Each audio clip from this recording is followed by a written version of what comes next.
O Conselho Indigenista Missionário CIM é um organismo da Conferência Nacional dos Bispos do Brasil e que congrega os missionários que atuam junto aos povos indígenas no país inteiro. E tem, sobretudo, a perspectiva de trabalhar a partir do Evangelho da vida. Jesus disse que eu vim para que todos tenham vida em abundância, e o sentido da ação do CIM é justamente o sentido da ação da Igreja junto aos povos indígenas, de reforçar os projetos de vida dos povos indígenas e caminhar de forma articulada em busca aí do bem viver e do reino de Deus. Então é por isso que o CIM também está aqui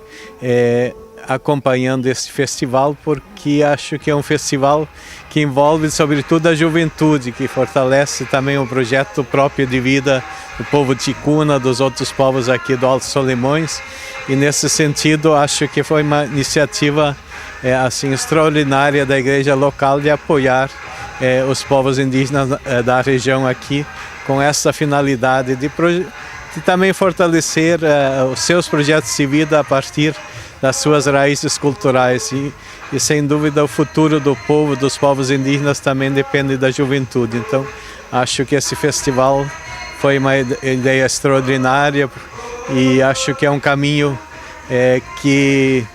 dá muita esperança, sobretudo que os povos indígenas tenham futuro.